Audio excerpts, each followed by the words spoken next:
Okay. We may briefly cover some of the similar ground to what Bruchon will be talking about next week, but we need to cover some things as a kind of background. So, firstly, did anyone make any headway with this document? I've even provided you with Peter Bartram's notes at the back, not that they would make much sense at all, I don't suppose. But anyone have any ideas, any thoughts of one sort or another? I admit it's not the easiest of text to read, but probably the most exciting that we've read this semester, you know, if you're a sad person like me.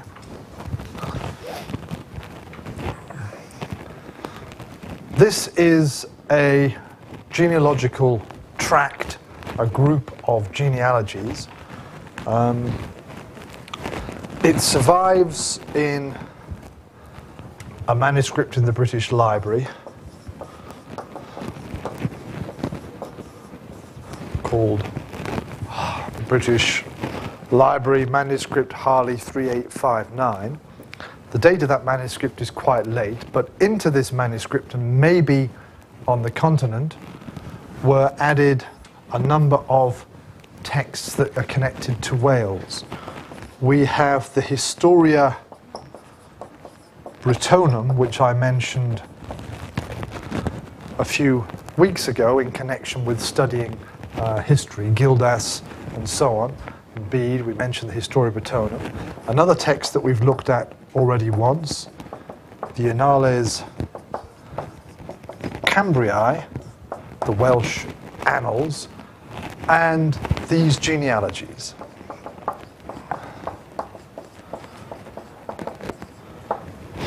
Which is the earliest surviving set of Welsh genealogies. The language is Latin, and though there aren't many Welsh words rather than just names, Old Welsh. It's a very old form of Welsh. Okay. As we said before,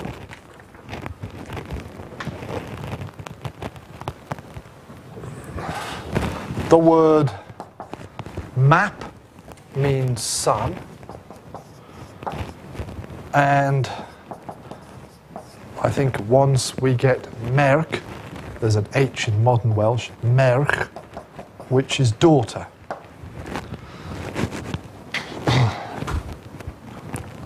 You've got my scribblings and underlinings and divisions, which may or may not seek to help to explain some things. But firstly, what am I suggesting by connecting the first two genealogies? What's going on there? It says number 1, Gwynedd, number 2, Dyfed. That's added by the editor because that's the name of the kingdom. And number 1 is this kingdom in the north, and number 2 is this kingdom in the south. What am I suggesting by drawing attention? How?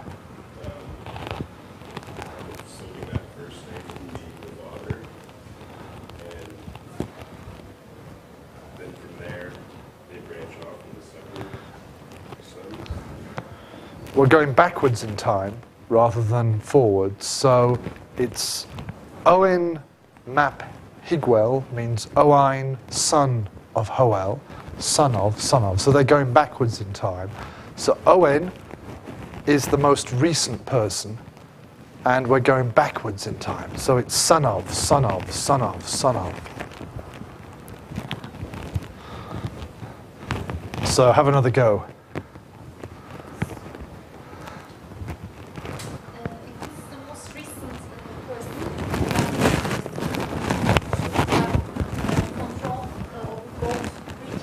Right, how? I mean, what's the basis? I mean, the names are added by... What's the relationship first? How are these two pedigrees, genealogies, connected? Now we've established... they don't descend from him because he would be the oldest. If you descend from someone, it means he's the oldest person. He's the most recent. So we're going backwards from him.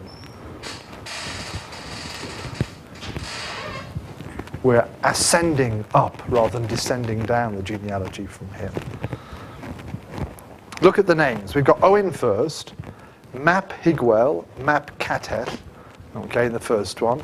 In the second one, Owen, Map Elen, Merk, Yomark, Map Hamate, Havaith. So what have we got? We've got Owen and what comes after him?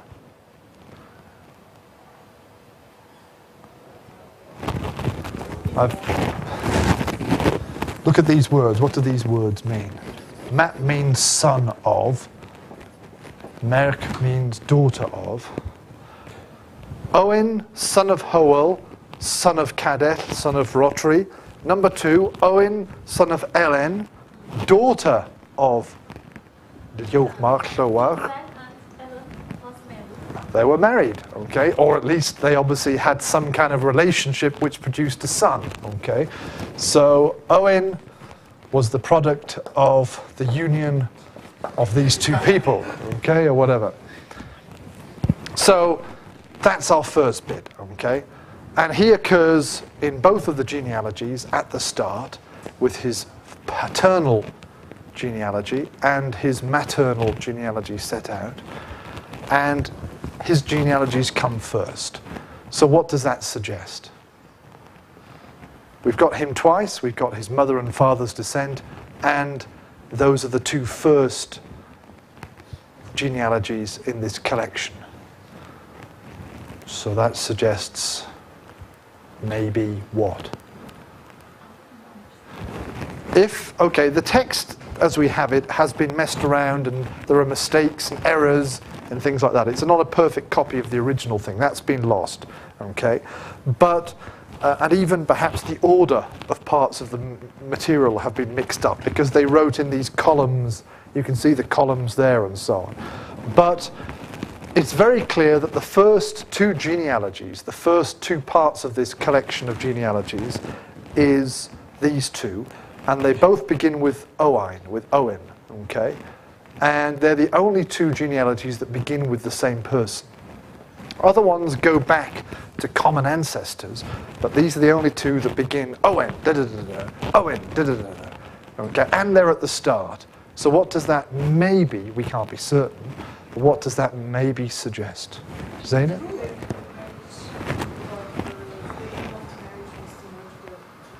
Okay, yeah, the political union and things like that. And he's the ruler. Yeah, okay, it's his genealogy, it's his collection. Okay, he somehow is the political mind behind it. And as we said, in him, as Zainab said, we've got the union of these two kind of areas. We called it rather loosely Gwynedd and Dyfed, okay?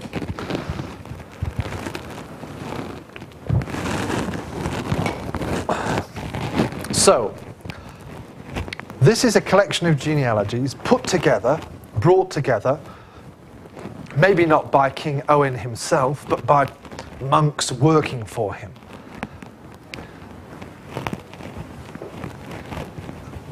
Anthropologists have studied genealogies in Africa and other parts of the world, and we realize now that societies that like to preserve genealogies are not doing it just for historical reasons, to preserve information, like the Mormons do today elsewhere and so on, but they usually have a number of purposes. We've mentioned this, I think, before, political purposes, and they change genealogies to change their political purposes.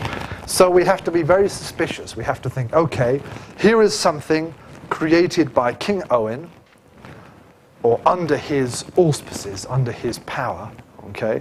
And it probably has some kind of political purpose. It has a function for him as the king. It's effectively political propaganda. Politicians in all ages lie. Modern politicians lie, early medieval politicians lied as well. They just did it in different ways. They did it with genealogies. The guys today do it with TV and things like that, okay? They fiddle around with statistics and all sorts of things like that. But basically, the same motivation is there. And I'm exaggerating, being silly, but they've got a purpose. They have an intention, which is to keep in power, primarily, to keep their power, and to legitimize and explain themselves and so on. So we have to begin with the assumption that this guy, Owen, is trying to do something, at least partly, perhaps, or someone is doing it for him in this collection.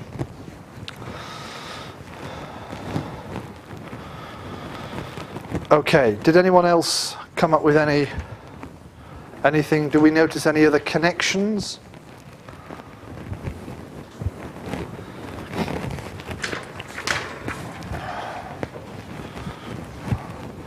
If we read through the first genealogy, let's see if we can find someone that we've come across before, if you can cast your minds back.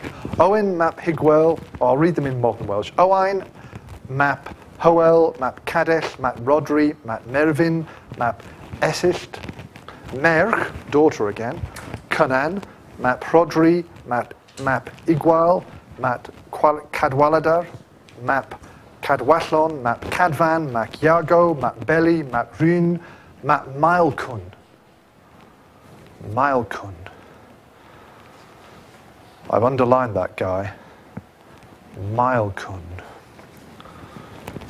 Maglocunos. Maglocunos. Gildas. You remember Gildas? That priest in Wales complaining about the 5 kings that were living at his time, how they were failing to look after the British people, and that's why the Anglo-Saxons earlier had come in, and now they were not changing their ways, they were immoral people, and so on. Maglocunos was the worst of these. He was the one that gets the final attack, okay? Here is a king that we can connect possibly with Gwynedd, mentioned in the genealogy, okay? So this is a descendant. Owain is claiming to be descended from Maelcwn. We go further back. Cadwallon Llawhir, Einion Girth, Cunedda, there, okay, very important name. And I think I've mentioned Cunedda before, double D in modern Welsh. Okay, let's go to the next page, and the next page. Go to number 32. So here, right at the end of the tract.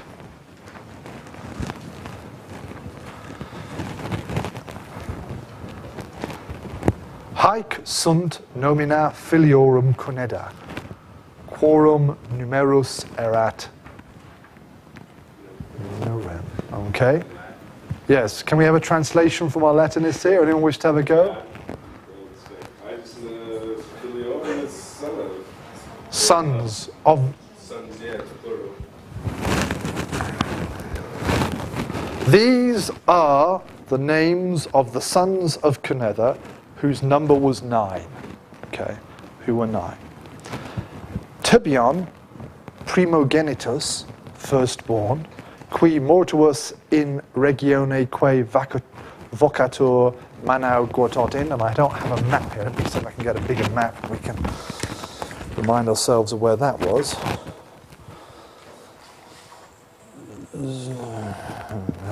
We don't have the old maps, but Gododin was one of the old Celtic kingdoms up in the north before the arrival of the English. Okay, it was up here. Okay. So the first son, the oldest son, Tybion, was or died in the region called Manau of Gododin, somewhere up here. Okay. Et non venit huc cum patre suo et cum fratribus suis predictis. Didn't come this way here with his father and his brothers.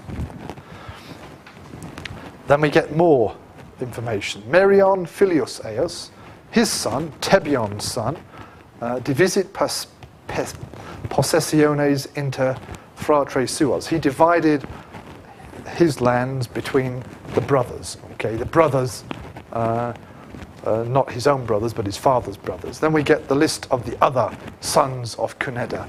Osmail, Hrymyawn, Dunot, Ceretig, Ebloig, Einion Girt, Docmail, Etian. Okay, Einion Girth occurs in the first genealogy. You'll see he is the son of Cunedda. So we've made one little connection there.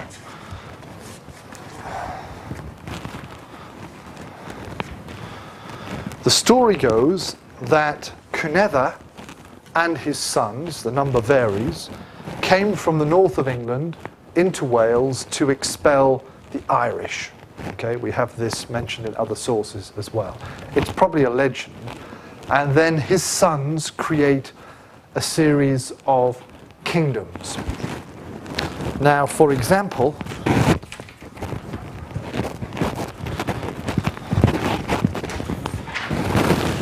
a bit clearer now, okay. We have number 3 son is called Rhivawn, okay? And this is his name in modern Welsh, Rhivon Iog, the kingdom of Rhivon, okay? We have Dunaut, number 4, Dunoding, the kingdom of his people. Ceretig, number 5, Ceredigion, this kingdom here, okay? They don't always all work in this kind of way, and there's a few others, but they're not on this map. So this is suggesting that this guy called Cunedda, his sons were the creators of a series of kingdoms that kind of spread around this area in North Wales, okay, and mid Wales. It may or may not be true, but it's a political way of connecting these ones, and they're part of this descent. So our friend Owain is claiming through his father to be connected to all these other kingdoms as well. Okay, let's look at the second genealogy now. See what we can make of this. The photocopy isn't great. Okay, this is through his mother Ellen. We notice another female connection further up. Okay, turn over the. Oh no, before we. No, I haven't finished on the first one. Very sorry. Go back to the first one. Okay, after Cunedda, here we go back through various. In some cases, rather interesting names. Aetern, Patern, and Tacit. These are all Latin. Aeternus, Paternus, Tacitus, and so on. Okay, so these are Roman names. Then we get names that look a bit very silly, and that's why I put lines there. Cain, and then Gurcain. Dolly, and then Gurdolly. Duvn, and then Gurduvn. Okay, these look as if they've been made up. Okay, because they're kind of rhyming and things like that. And a few more names. And then finally we get back to this guy called Amalek. Qui fuit belli magni filius, et Anna mater eos. Qui dicunt esse con sobrina Mariae Virginis, matris Domini nostri Jesu Christi. Okay, something important going on here. We've had the name of Jesus Christ mentioned, so this must be important. Amalek, who was the son of Beli the Great and of Anna. Okay, grammar is a bit loose here. We prefer that to have that in the genitive, I suppose. Quam, who, that's her, they say was consobrina, which might mean cousin or something, of the Virgin Mary, the mother of our Lord Jesus Christ. So this genealogy is taking Owain back to Cunedda, this important founder of kingdoms, and then all the way back to some guy called Beli, who through his wife was connected to Jesus Christ.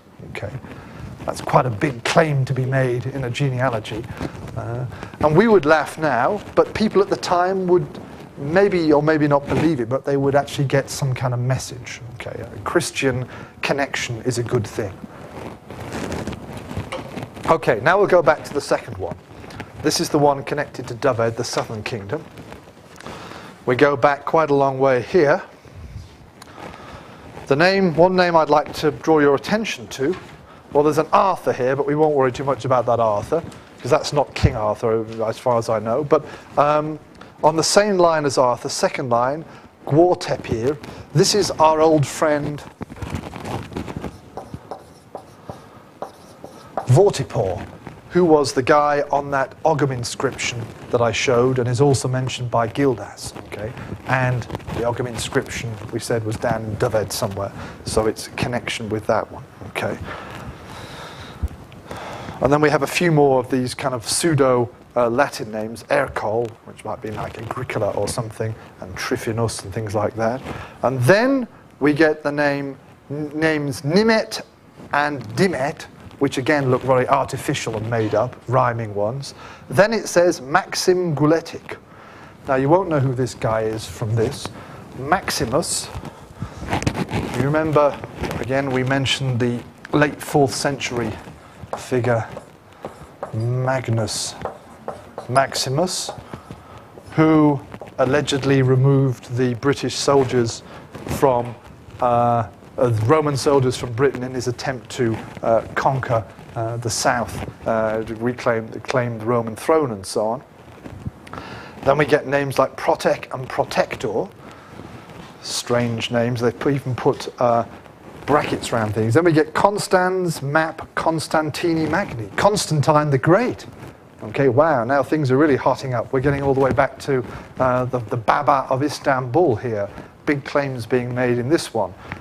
Et Helen, okay, and his wife is Quae de Britannia exuit ad crucem Christi querendam. Okay, they left Britain searching for the cross of Christ as far as usque ad Jerusalem, and then they bring it to Constantinople, and it stays there until this day.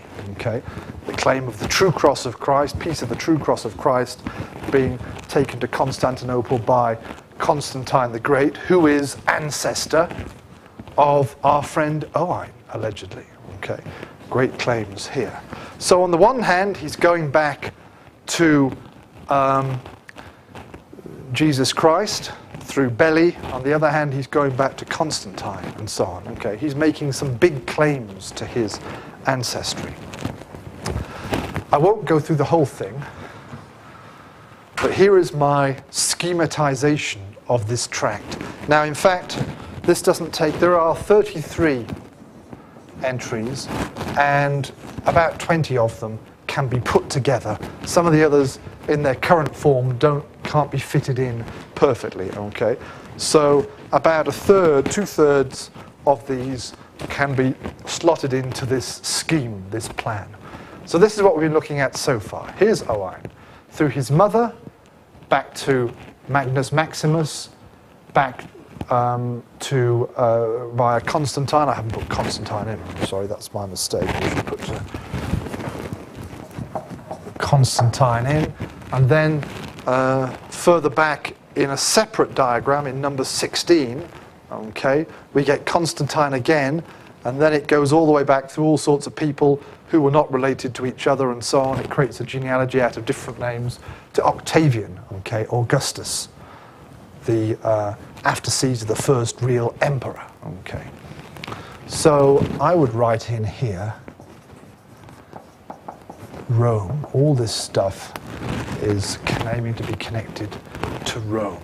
Okay, there. On the other side, through his father, okay, he claims descent back to this Cuneda, and then we can put, not all, but many Welsh kingdoms are connected to him there. We've seen this one going back to Beli Mawr, Beli Magnus. Okay, let's just put Christianity there. Okay, and the last figure to mention, who occurs in lots of them, and also is connected to Beli Mawr, Beli the Big, Beli the Great, is a guy who's called Coil, and sometimes given his nickname Hen, which means old. You may, I don't know whether in America maybe Genghis might have heard. Have you ever heard of Old King Cole? Yeah. Old King, it's like a rhyme. How does the song go? Do you remember? Children's rhyme. I heard it since I was a kid. Right. Old King Cole, I don't suppose it's popular in Turkey, is it? You know? Old King Cole was a merry old soul, and a merry old soul was he, blah, blah, blah, he Corvers, and things like that. It's a children's thing, and we learn it in England, obviously in the States as well, okay? And I was very surprised when I was a PhD student to recognize that Old King Cole was not only some guy in children's rhyme, but figured in medieval genealogies as well. There was someone there, okay?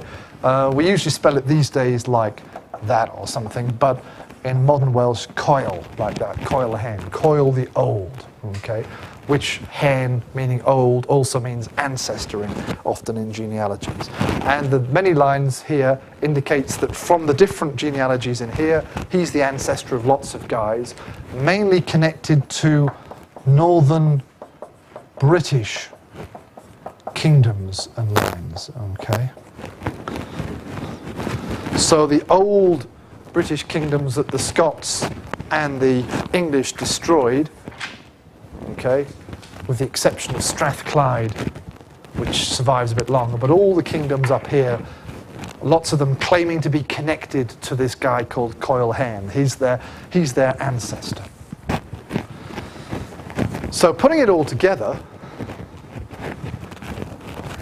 these 2/3 of the genealogies at least, I would suggest that Owain or his advisors, the monks who were working for him, had something like this in mind. Now the text's been messed up, things have been lost, things have been moved around, parts not copied, so we're not clear, we don't have a perfect representation of the original scheme that they drew up, but something like this seems to have been the plan. And there may have been other connections that we can't make anymore because of mistakes by the copyists and things like that.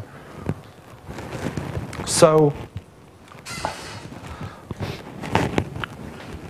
oh yeah, and finally I've just noticed there's another thing. If we look at number 16 here,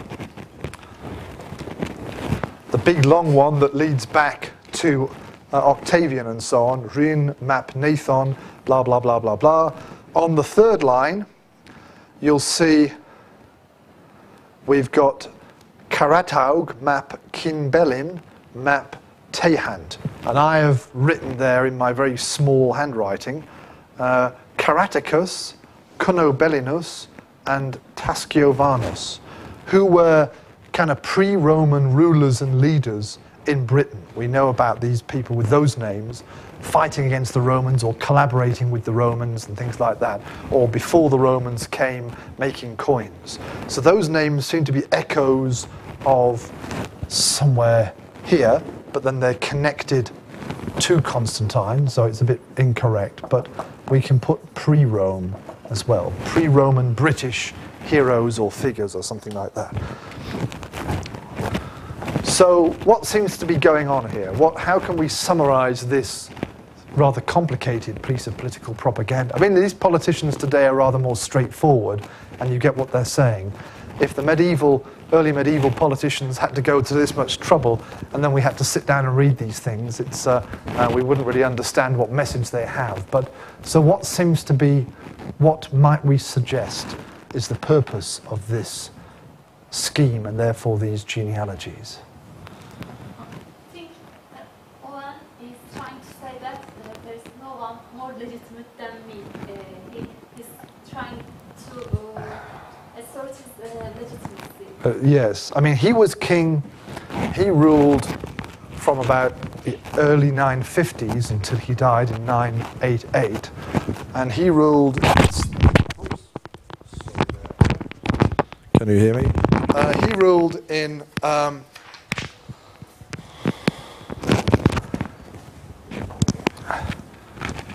the southern part of Wales, okay, but his father had ruled there, but had also claimed to be had extended his power elsewhere. But the family originated from up here, okay, and they'd spread their power. This is what Burchin will tell us about on Tuesday next week. So he's got a legitimacy problem. Go back to the last hour. I said one of the things they're concerned with is how they can be legitimate. Because he's from a northern family, and through his mother, he's got power in the south, Okay, and his father had been a really big guy, so it was reasonable enough he gets power there as well. But they've more or less taken over that kingdom. And if nothing else, he's trying to legitimize and explain why he's that. But they seem to be doing more than that. I think he's got, or his father perhaps before him, had got kind of plans beyond just Dyfed, okay? Because this kind of claim, which might make us laugh, clearly was a significant claim. To be claiming that you are the legitimate heir of the Roman rulers, okay, ones especially connected to Britain. These are Roman guys who were active in Britain in one way, but also became emperor. To be claimed maybe to be descended from some of the pre-Roman rulers, to extend your cousins and powers over other Welsh kingdoms, to establish your connection with the northern British kingdoms that were disappearing, but you are the kind of legitimate successor of those ancient kingdoms. And then even just to make sure, just as a sort of a good backup, let's stick Jesus Christ in there as well, okay, and then everything's hunky-dory. So it's a big claim. It's a massive claim for someone who's ruling a reasonably small area. So I suspect it's not just a simple one of saying, I'm explaining how I've got power here through my mother and so on, but it's also suggesting political aspirations, political hopes that might go well beyond their immediate concerns. So we are kind of like the English. Alfred is now ruling, Alfred's successors are ruling a significant part of Britain, and we are claiming to have a similar hegemony, a similar power over Wales in that sense, okay? Because we are the heirs of the Roman rulers, the pre-Roman rulers, we're connected to the northern British rulers as well, and so on. I don't think it was just a case of saying, let's say we can connect everyone up for a nice pattern. I think there was definitely a scheme in mind in this. And there's almost, not quite, but there's almost a kind of symmetry in the way that I've presented it, okay, in the two sides, and we go back and then divide up there and things like that. There's a certain symmetry in the way things work, which I think is important too.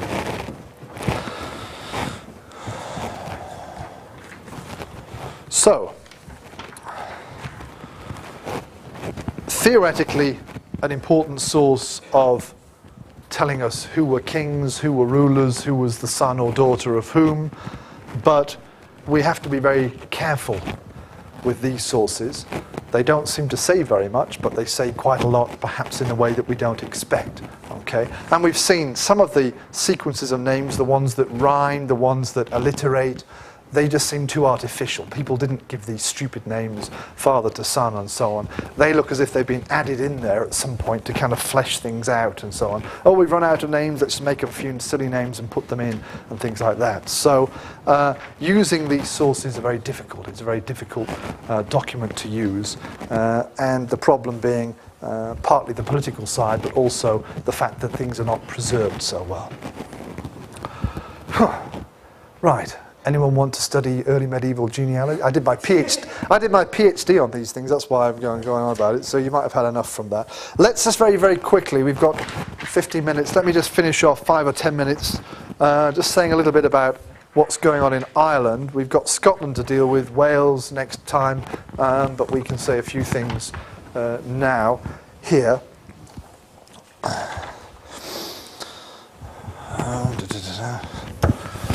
Let's remove this.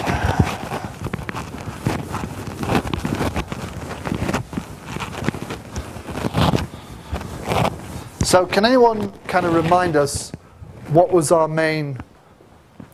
main summary of the nature of political formation in pre-Viking Ireland? What was the main levels and characteristics? Can anyone throw their minds back a couple of weeks and summarize what I said then?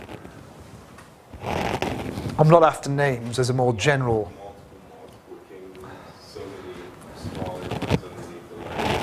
Yeah.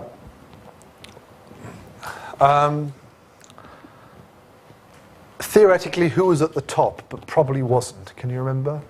Who in later tradition was alleged to be at the top of the mound, but we're suggesting that was not.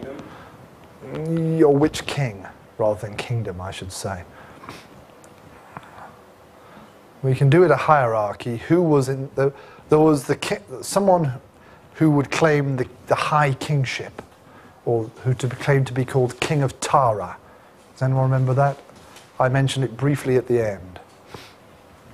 Tara here in Meath was in the kingdom of the southern O'Neills, okay? But the southern O'Neills and their northern cousins kind of alternated as alleged kings of Tara or alleged high kings of Ireland, but they never asserted their power in such a big way, okay?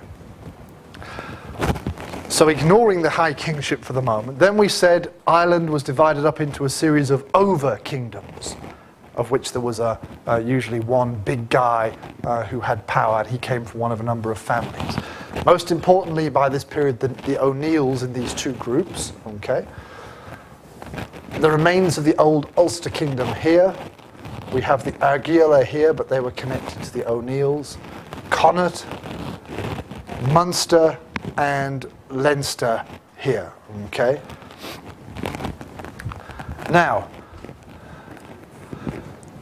each of these over-kingdoms was controlled usually by more than one dynasty or family, okay? Sometimes the families were related, sometimes the groups were not, but they kind of alternated in power. So the king of Munster might come from the Ogenacht Cashel, and then when he died, it might be the Ogenacht Rathlin who had the next king of Munster, and it carried on like that. Similarly, amongst the Ineal, we see the shifting of power between the we called them the Shilnaithe Slán and the Clan Colman, okay, two families that alternated. They each had their own little kingdom, then they took it in turns almost to be kings of the southern O'Neills and so on. And it's similar in all the others.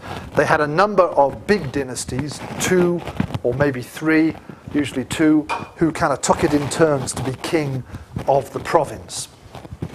Then those guys themselves were king of their own little kingdom, but quite powerful, and then below them were smaller kingdoms below that. Okay, so we have this hierarchy going down.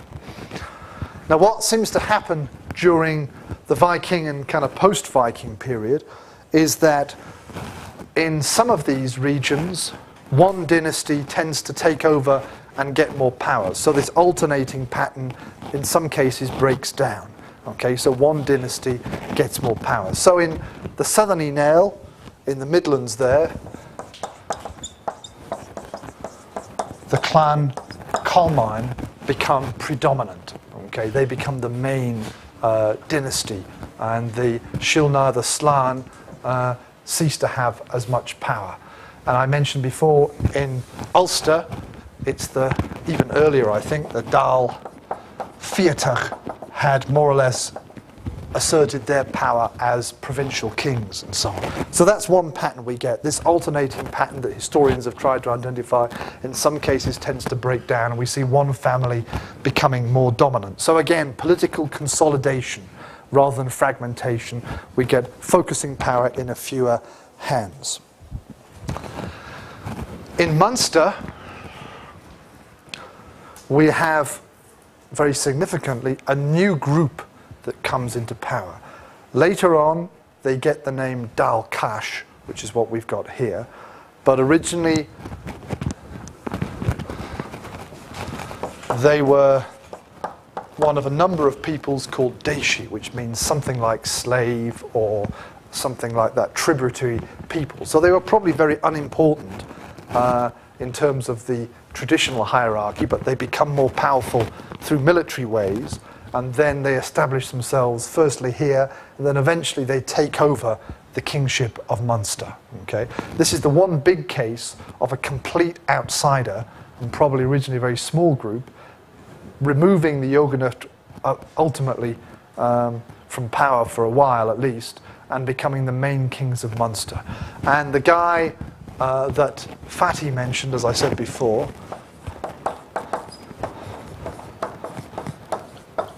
Brian Boru is the most famous of the Irish kings. He was killed in the Battle of Clontarf, which was a battle between many Irish and the Vikings and so on. And he was presented as a kind of Irish hero fighting against the Scandinavians. But in fact, he worked with Scandinavians and fought against Irish, and he was just asserting himself. But he claims to be High King. And in fact, effectively, for a while, he dominates southern Ireland.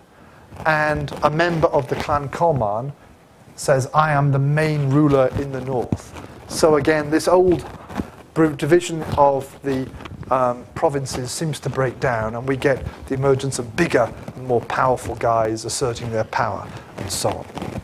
So not quite as clear as in England. We don't have the creation of the Kingdom of Ireland and something like we've seen with the gradual creation of England, but we do see the process of consolidating certain families and certain kingdoms and the assertion of power going on.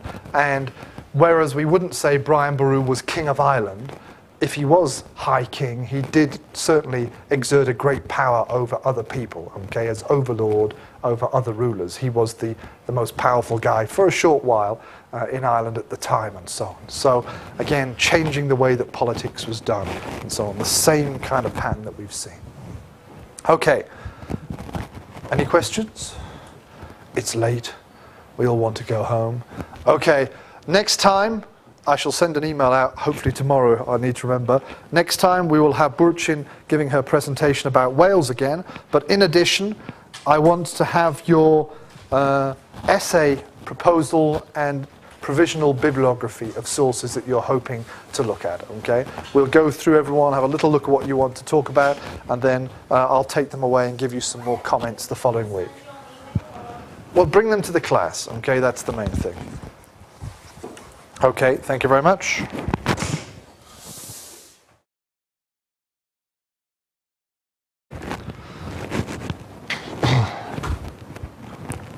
You've got my scribblings and underlinings and divisions, which may or may not seek to help to explain some things. But firstly, what am I suggesting by connecting the first two genealogies? What's going on there? It says number 1, Gwynedd, number 2, Dyfed. That's added by the editor because that's the name of the kingdom.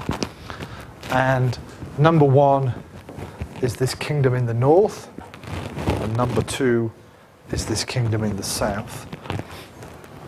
What am I suggesting by drawing attention? How?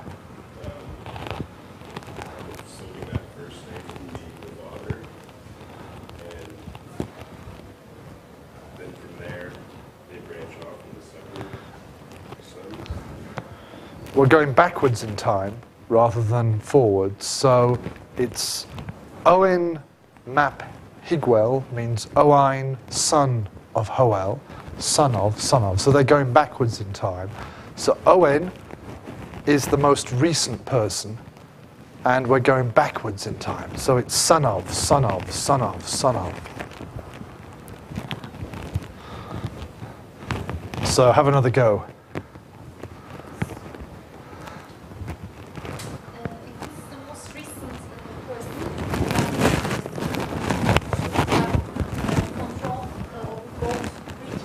Right, how? I mean, what's the basis? I mean, the names are added by...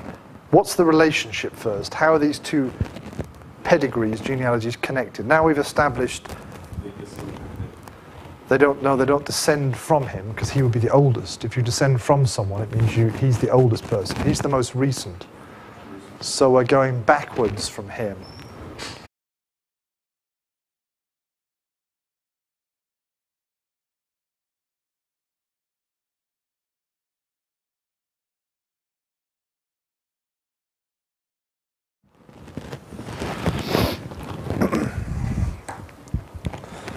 Okay,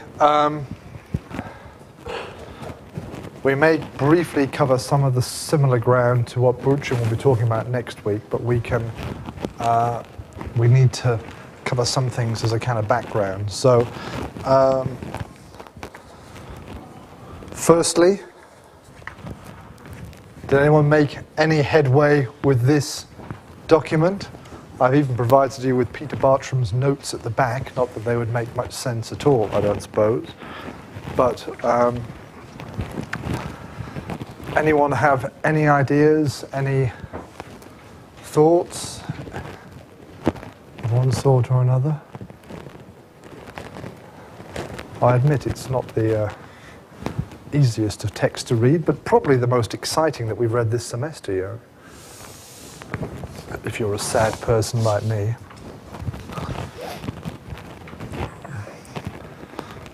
This is a genealogical tract, a group of genealogies.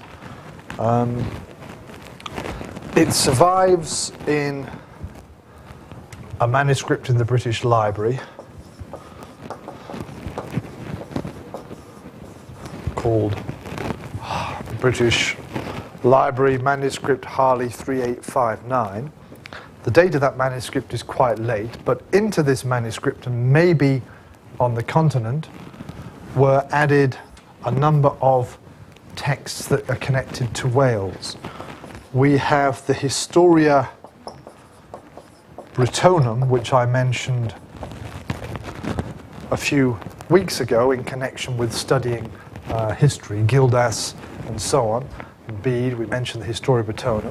Another text that we've looked at already once, the Annales Cambriae, the Welsh Annals, and these genealogies.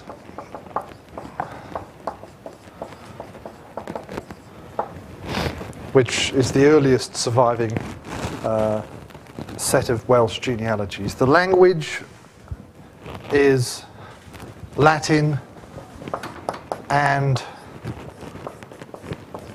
though there aren't many Welsh words rather than just names, Old Welsh. It's a very old form of Welsh. Okay. As we said before,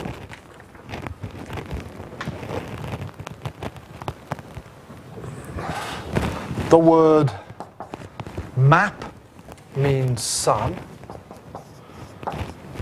and I think once we get merch, there's an H in modern Welsh, merch, which is daughter.